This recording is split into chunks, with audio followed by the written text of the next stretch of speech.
Hello and welcome to episode 8 of Virtue and Virtuosity. And if you've been with us on the journey, wow, what a journey. We've heard from large charities, small charities, trustees, a CEO, a purpose-led volunteering tech startup, and a social enterprise in Kenya. Today's episode is one for leaders, trying to understand what makes technology successful, and for aspiring CIOs to take notes and hear from an expert. Stay tuned because there's no co-hosts today and there's no casual chit-chat, just a great deep dive with an experienced CIO. So stop what you're doing and focus your mind for the next 41 minutes.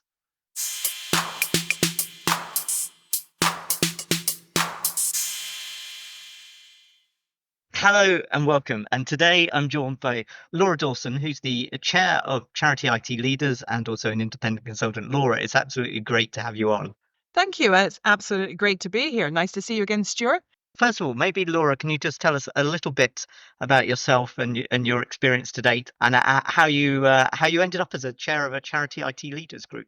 Thanks, Stuart. I've been in the not-for-profit sector since 2006, and prior to that, I was in public sector. And one of the things that I learned the hard way was the importance of having a peer network. When I was first starting to lead technology teams, I was in a very small government department, and I felt I had to do everything on my own. I had to learn everything myself. I didn't really have any peer network that I could connect to. And it was very isolating and also quite dangerous for the organization that you're working in if you don't have that access to good practice and best practice. I started off working in the Royal Society for Protection of Birds, then moved to Save the Children and then British Council. So I've effectively done animals, children and world peace in my profile, which is great. And then latterly I was at the London School of Economics, so I've also done education. I feel as though I've ticked off a kind of checklist. And as part of that, Charity IT Leaders has been a constant through those roles and has helped me to connect to others, to learn from others, and just broaden my reach. And I think it's been a really supportive organisation. And it does feel like a safe space to discuss things where perhaps you're struggling with something. It's a very giving organisation. So yeah, I'm very proud to be chair of it. So I've actually known Laura for quite a long time. Charity IT Leaders used to be CCITDG when it was a small group that used to meet up. Perhaps 20 years ago, maybe it might be nearly as long as that. Longer. It's 24. That was David Clayton from the Salvation Army who kicked all of that off, and I have some very fond memories. Yes, with AJ Burlingham-Bohr, who was at that point was my predecessor at the RSPB. So there's a high degree of everybody knows everybody else, and that's really good. And yes, lots of fond memories of David Clayton. He was brilliant as a chair. He was. And so now bringing us right up to date, we have Charity IT Leaders, which is a really great networking group. Could you just tell us a little bit about what Charity IT Leaders does for the member organizations? So, I mean, the first thing to note is the member is actually the organization, not the leader. So it's the whole of the organization. So everybody who has got an involvement in digital technology, data, can take part in the events that we offer. The main focus of our events is about improving the skills and capabilities and talents of everyone delivering data, digital, and technology capability within an organization.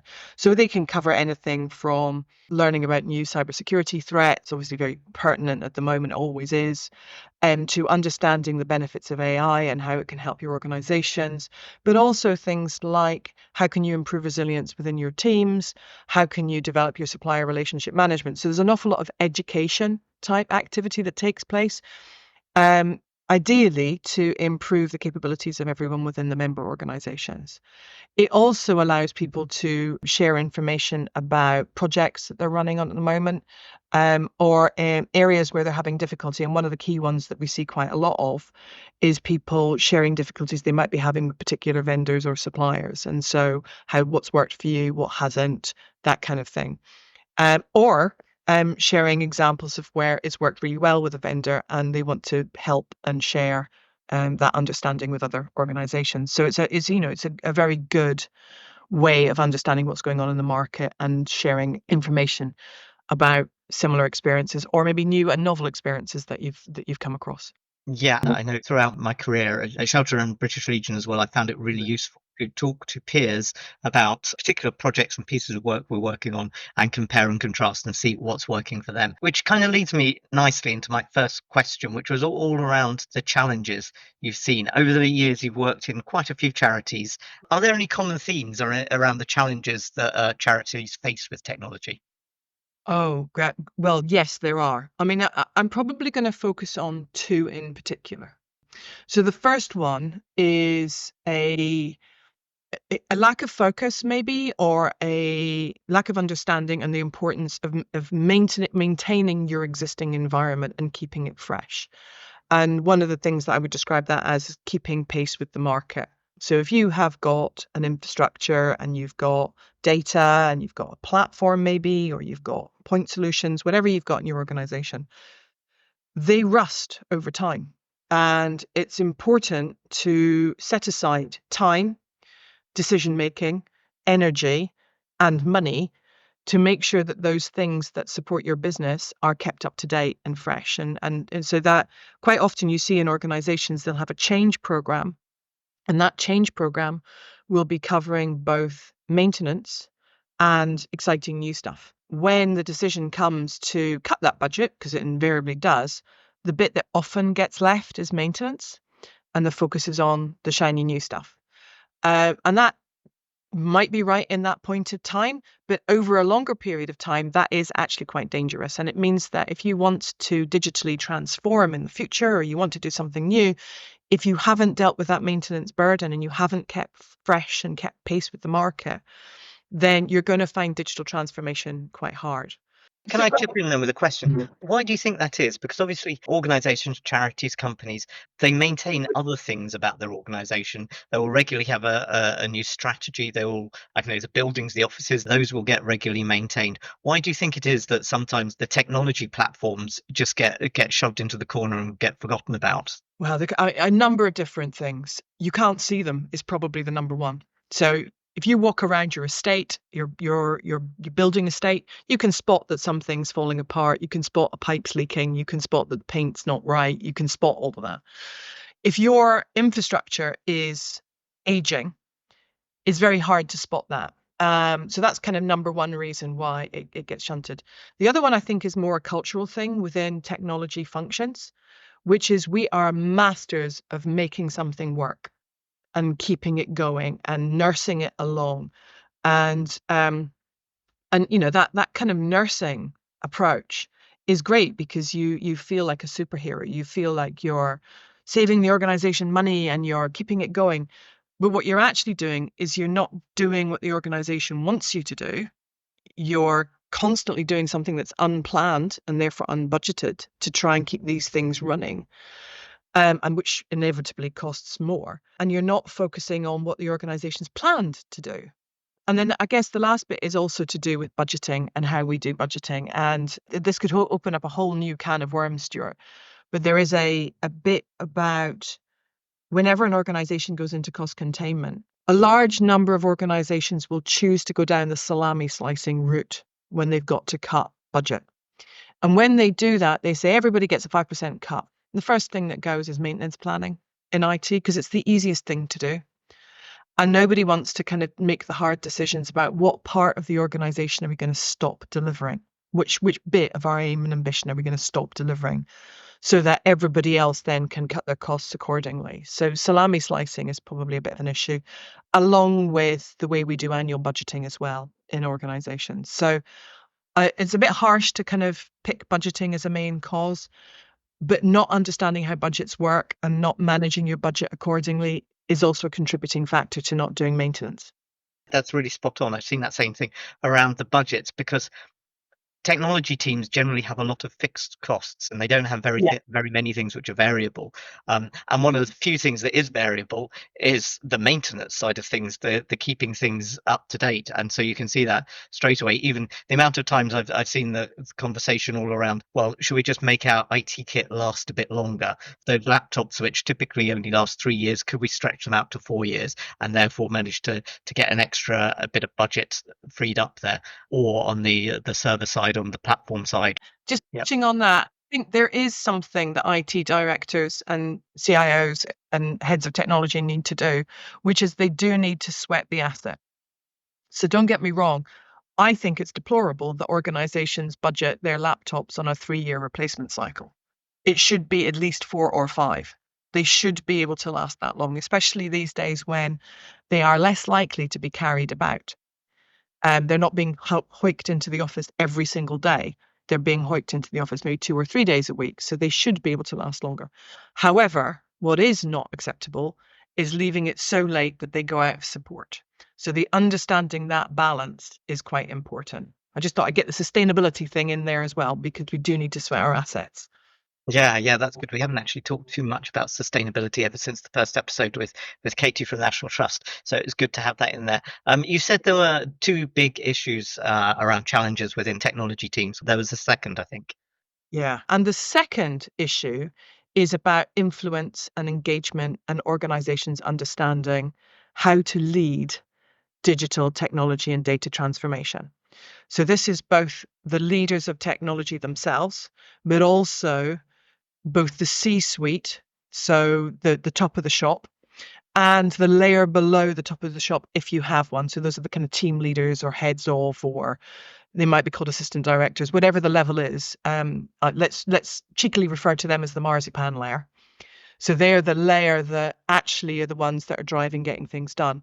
And the challenge there is that quite often that layer, that marzipan layer, is in a rather unhealthy situation of fighting for resources. So go back to the budgeting thing.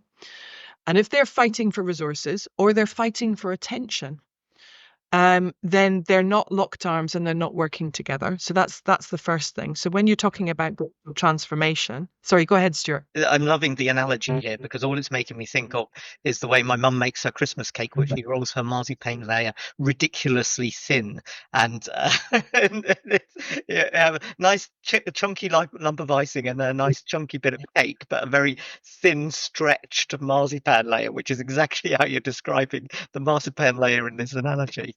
Well, yeah, and they are usually very stretched. But if they're not locked arms and they're not working together, then it's very difficult then to deliver an effective digital transformation, because digital transformation isn't one line of business delivering a bit of digital to our beneficiaries or our donors. Digital transformation is about looking at your entire value chain from start to finish and delivering that in a new digitized form. So that challenge about the marzipan layer not necessarily understanding or being aware of how to lead in a digital transformation type world is a problem.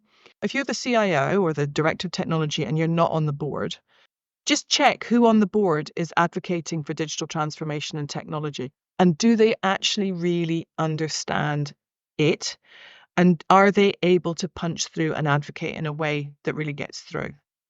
Because if they don't, then there is no one in that boardroom who is going to be giving the kind of diversity of thought necessary for digital transformation.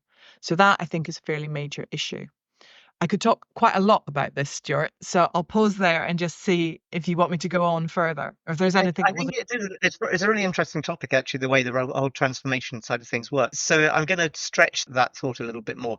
You're saying that at the exec level within an organization, if you don't have someone focused on transformation, there's a danger that you'll be focused too much on the business as usual running of the organization and you won't actually achieve the transformation because it doesn't have the priority within that leadership because all the other areas. Is that what you're saying, or am I taking that too far? A bit. It's a bit of what I said. What is more likely to happen is that if you've got that marzipan layer that is fighting for resources and for attention and for strategy, so they're not locked arms, and you have a C-suite that is not conversant in how you deliver digital transformation in an organization of any size, then what you will get is large numbers of point solutions specifically linked to line of business. So you will get things that they will deliver benefit, there's no doubt about it, but they will be adding to the complexity of your organization and not necessarily thinking about digital transformation from an end-to-end point of view. I mean, the obvious example, and this is anything to do with human resources, digital transformation, if that is purely being led from human resources, doesn't take into account the end-to-end processes that are involved, then as many organizations, I think, still do suffer, you will have problems with things like starters, levers, and movers, and all the usual things that are painful within an organization. So it's that not recognizing that the bright thing that's coming in and saying, I want to buy this product and it will solve all our problems, is only doing it from a line of business point of view. They're not necessarily doing it from an end-to-end point of view. And unless you've got someone in the room who can think that way, you're going to be always making potentially the wrong decisions, and point solutions will proliferate. And is it as easy as people from finance, from technology, from areas of business like that, quite often think in quite a rational way? And thinking in that rational way, you could say, well, listen, actually, it's fairly straightforward. There's a way you should do this. You should have a very clear strategy for an organization that has objectives that can be measured.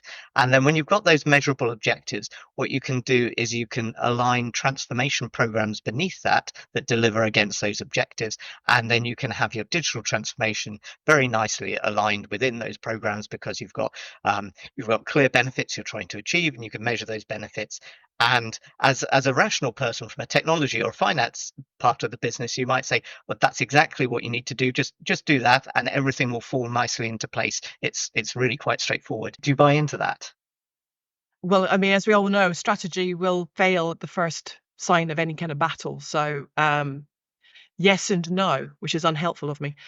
I think it comes back to this thing about quite a few organizations kind of will, and particularly in the sort of the entrepreneurial world, we don't need a plan, we'll just do it. And if you're a large organization trying to marshal everybody to be able to deliver things, not having a clear true north or a plan means that you'll have 1,000 flowers blooming, and yes, things will get done, but they'll get done in a really suboptimal way. And that might be fine. You know, at the end of the day, that might be fine. You buy your new CRM and you whack it in, and you're able to buy it, and it's fine.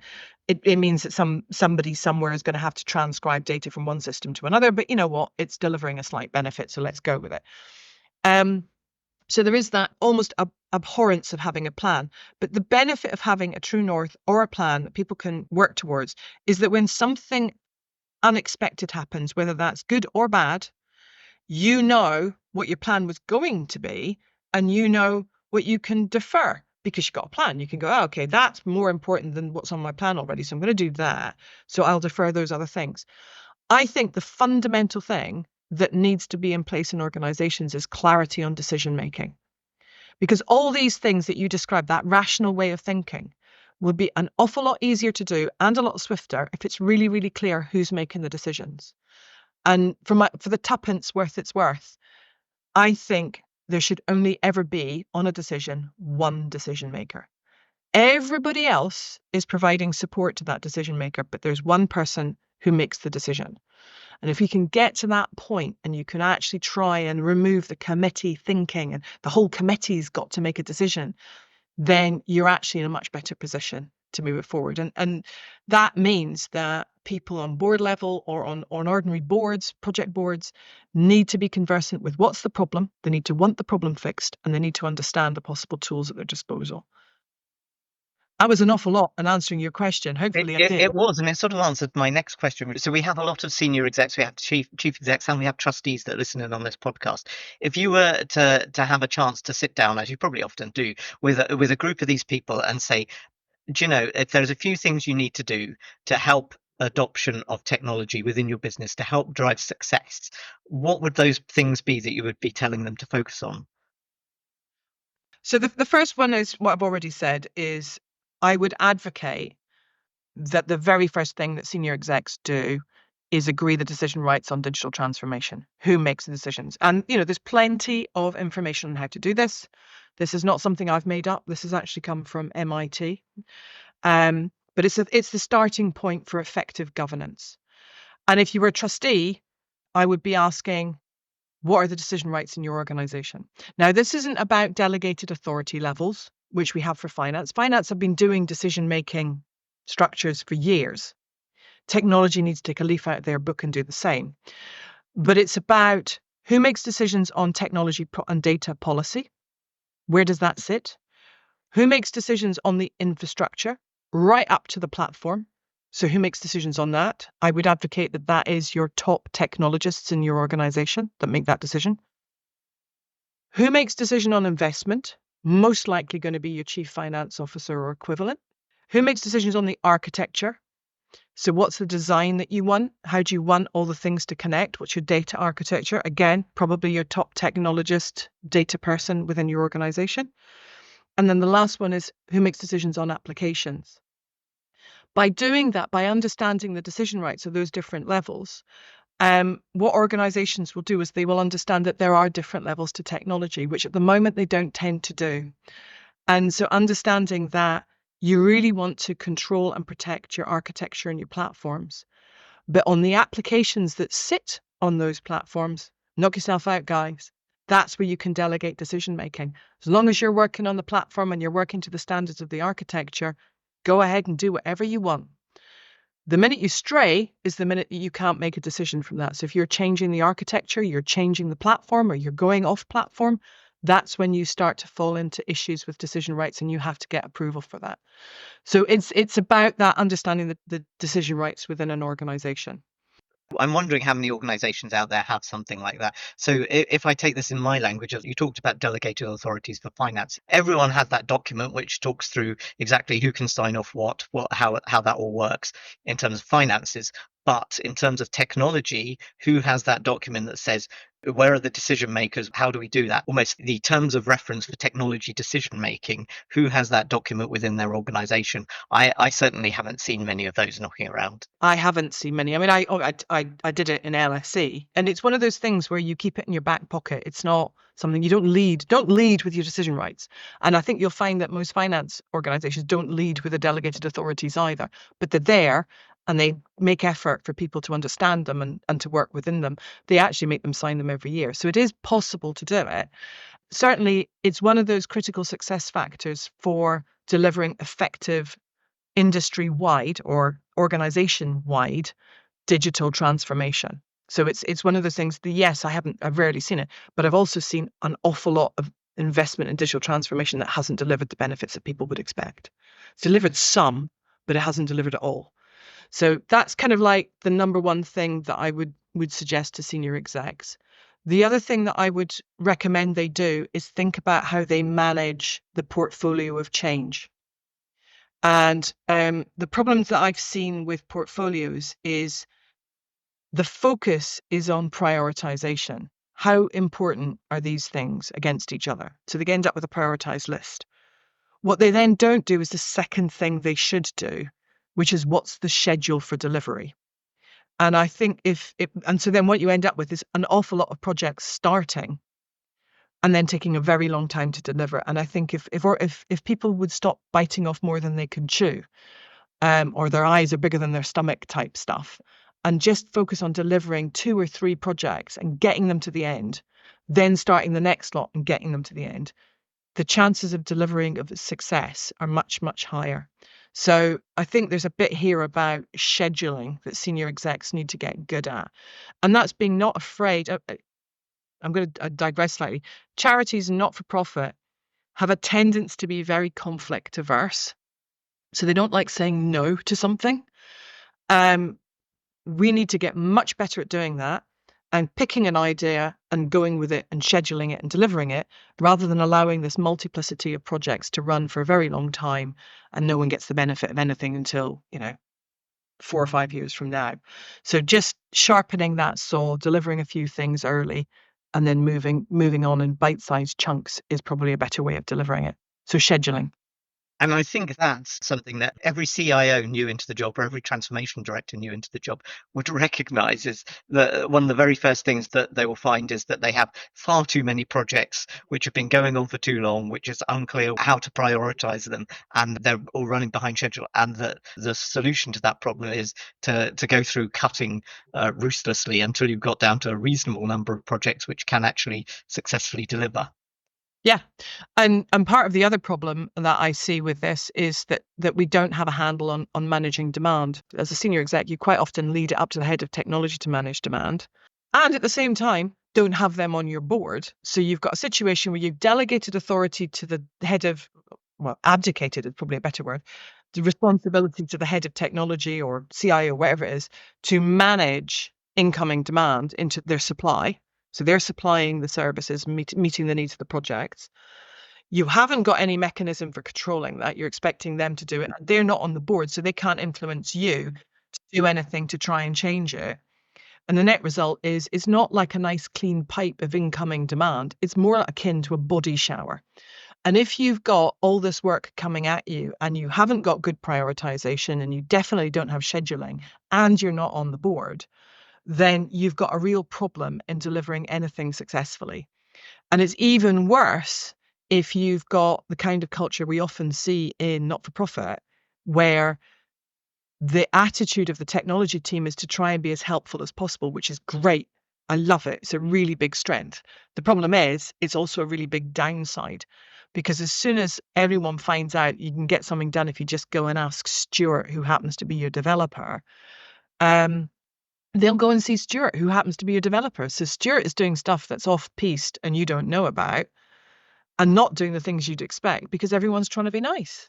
So I started out as a developer. A long time ago, I used to be a very nice person when I was that developer, and everyone would come to me and they would ask me for things, and I would say, of course, I want to be helpful. And I've spotted that in so many developers I've had working in teams. It's a really familiar way of working. One other thing I would add into that is that recognizing that technology is a profession is a problem. And senior execs need to recognize that technologists need to be as qualified as your chief finance officer and your lawyer, because they are, and whoever it is, even to the extent of, they've got potentially all the badges that they need to do it, but they need to be professional. And I don't want people to come into organizations leading with the toe gaff underpants. That's not what I'm talking about. But I'm talking about they understand the importance of doing things professionally. So you don't have your major systems being monitored and supported overnight by some guy having a mobile phone at the side of his desk. Bed, not desk. They've gone to bed. They don't have a mobile phone at the side of their bed. So they're actually, you've got proper support in place. You've managed it. It does cost money being professional. But if you don't, you are relying on goodwill, which is a rare commodity these days, but you're relying on goodwill. You are also at that point going to stop all of your projects every time something bad happens, because those people who are taking the phone home and having it up by the side of their bed to monitor the systems are also the same people who are working on your projects. And if something bad happens and they're the only ones who can deal with it, then you've got a problem. So professionalizing technology is a fundamental part of what should be in place, and very often it isn't. Professionalizing IT is a really good place to start from, because recently we've seen a long stream of scandals which you read about, whether they're in the public sector, the private sector. But there are times when you read about technology not working as it should. And as a technology professional, if you read under the surface and you actually understand what happened, you get the backstory and you look at it and you think to yourself, really? Did they really do that? And you start realizing that technology really is a profession where you have to take very difficult decisions, and those decisions have often a very profound impact on the outcomes of the organization. And for those reasons, I think it's really becoming important that we see that IT is a profession, just like finance or legal. It is a really critical profession within an organization. Absolutely. Two key things that I see on a regular basis with projects. First of all, when submitting the business case, all the bits that are about service continuity. So the business case comes in, the figure's too high, and the first things that get cut are all the stuff to do with service continuity. So that's all the stuff that would make sure that that system would continue to run in the event of a bad thing happening. It might be duplicated servers. It might be, and if you're using AWS cloud services, it might be backup. Whatever it is, it's often the bit that gets cut to bring the business case back, rather than actually bringing back some of the functionality, which is another way of bringing back costs. So we would rather have all of the functionality and none of the protection, rather than a happy balance between the two. That's the first one. The second one is when projects are actually running, lack of management of change control can often mean lots more functionality gets added in, again, at the cost of service continuity or the administrative tools necessary to run the system. So all of those things happen when developing new systems, which means when it actually goes into live, it's lacking in protections to maintain service. And in order to administer it, you need a high-end coder to do things that should be being done by an administrator, because you cut all those things that would have meant this is going to be a manageable live environment. And that's what I mean about professionalizing the service, is that you don't deliver those things, that you actually deliver designed for service, designed for security, and designed for sustainability. And if you haven't got those in your design and your board recognizes it's important, then you're going to be just delivering things that will cost you money in the long run. And there's a danger in this world where we talk about things getting easier to do, where we talk about low code, no code environments, where people can quickly rig up solutions without as much rigor, that all of that gets forgotten. And because this is an AI podcast in general, I now want to switch over to AI, and I want to talk about at some point you talked about the body shower of requirements that came left, right, and center at you, and the mix in with the very helpful people in the tech team. With AI, obviously, you've got a huge body shower of different things coming from all across the business of how they might wish to use AI. You've seen other hype cycles and things coming and going. Do you have any views on where AI is going to take us, or what the dangers are? Well, first of all, let's start with the opportunities. And there are opportunities with AI. So I think there is a big opportunity for some of the facilities that are being delivered by AI to deliver real savings for charities, and to remove some manual handovers, reconciliation, all of those kinds of things, and to make some administrative work a lot easier. However, what that is doing is it's effectively putting a carpet over a very cruddy floor. And I don't know where I'm going with this analogy, but hopefully it will work. But if you imagine you've got a floor, it's cracked, it's uneven, the floorboards squeak, all this kind of stuff, and you've got this really beautiful Persian rug called AI, and you're going to put that Persian rug all over the carpet, and it's all going to be lovely. And it will be lovely. It will look lovely. It will look lovely. But it's still a cracked floor. It's still got squeaky floorboards, and it's still potentially going to be dangerous, and you trip over it because it will, not work. And I think that's probably one of the kind of big issues that I have with the way AI is being marketed at the moment. And I've seen this before. I've seen it with monitoring systems for technology, which I think are a really good thing. But quite often when they first came out, everyone was, oh, you need a monitoring system for technology. Yeah, I've got a monitoring system, but I've got no one to read what it's telling me, and I've got no one to do anything after it's come out. So you're just selling me a layer of technology that I can't use. What's the point? Kind of thing. And I think that is potentially the same issue with AI, which is that we're being sold something with a promise of something amazing, and we haven't got the capabilities to actually make it work really, really well. And I think that's kind of the big risk.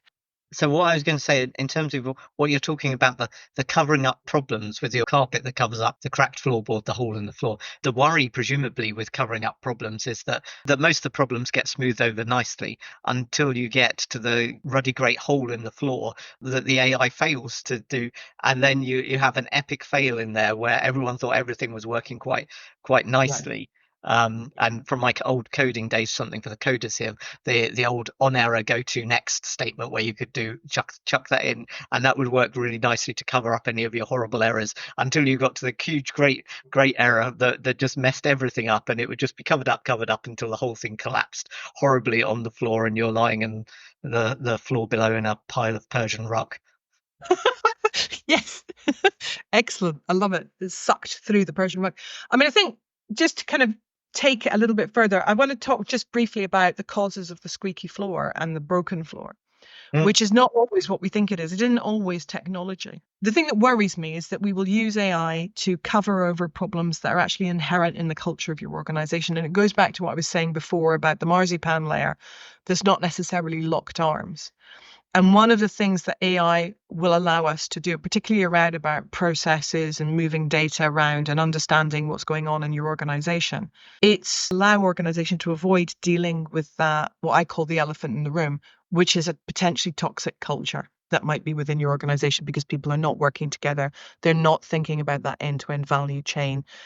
And again, we'll smooth it over and it'll be okay for a little while, but it's just adding another layer of complexity that people don't know how to manage and they don't know how to deal with. So I think go in carefully. Going back to the opportunities, though, I think one of the key things that charities should focus on with AI is actually the direct benefit to the beneficiaries. And I know that there's many charities that are using AI technologies to speed up medical advances, etc., to be able to scan more quickly, all of those kind of things. Absolutely, we should be grabbing that with every opportunity because anything that can speed up diagnosis is great. They're using, I know in conservation, we're using AI to map and to actually understand what's happening underneath the canopy. It's not new. They've been doing this for years. But if you take a drone image of a forest, we're now able to use data and technology and AI to actually see what's happening underneath the canopy of that forest. That's amazing. That's exactly the sort of things that we should be doing. Where I think it's problematic is when we see it as being able to remove administration and to improve the way things are happening in an organization, which potentially is hiding you from the fact that you might have a dysfunctional organization that you need to deal with. The world that often the CIO gets into is looking for technology to create efficiencies within the organization. Yeah. But the world that the CIO generally is excited and wants to be in is about delivering on the overall aims of the organization and enabling something which couldn't be done before through technology. And that's where the real game changing stuff happens. And that's where hopefully organizations will discover that there are some new opportunities created through the use of AI, that they will actually be able to do that. And that will take some time. It will take a lot of trial and error. But that's where the real potential of AI could be. Yeah. If you're going to use AI to try and deal with what I call I'm sorry, this is an analogy filled podcast. I'm sorry, it's another one coming.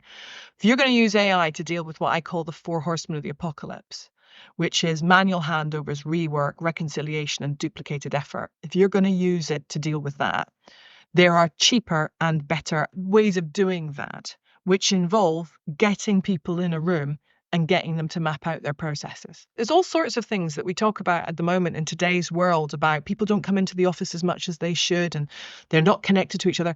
Have a workshop where you map your processes. My God, people will connect and they'll connect really quickly. So I've solved 2 problems in one go. You're not getting people in the office. We'll have some workshops that map your processes. And number 2, map your processes because you might not need AI. You might just need to see where your mistakes are.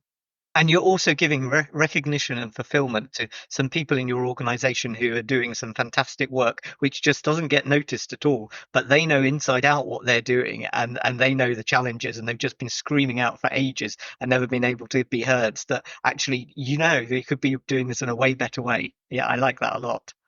Exactly. So, yeah, I didn't mention the donkeys of the apocalypse. Maybe we can save that for podcast 2.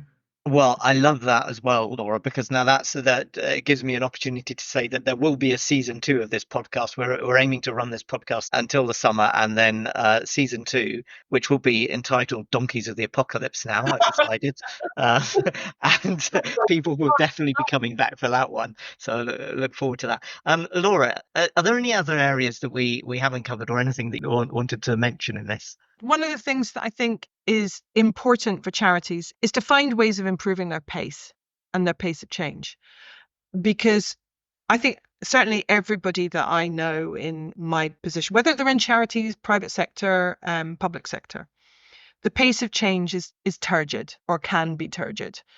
And I think one of the things that I hear a lot of is, oh, well, you need to be agile.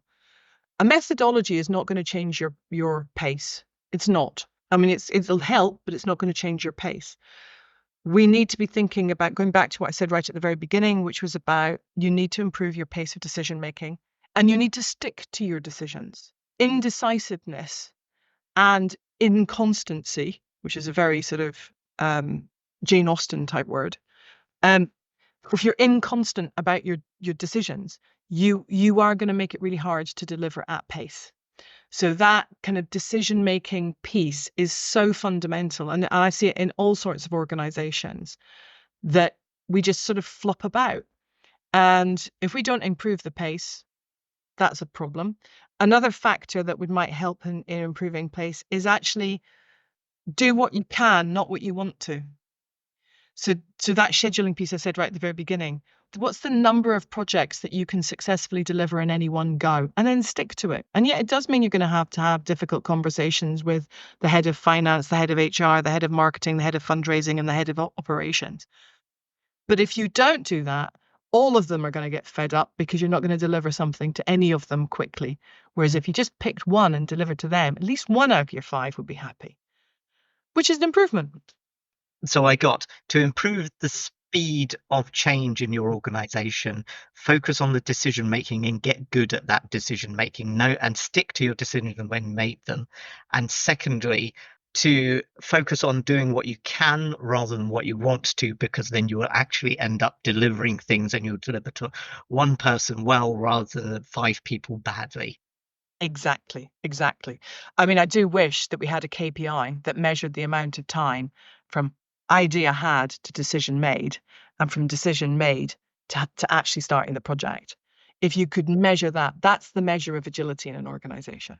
Well, Laura, that's been really interesting to talk to you, and there's been some good insights and takeaways, which, because this is a podcast, you can go back, rewind, and have another listen to it, which I strongly recommend if you're listening now, and take some notes.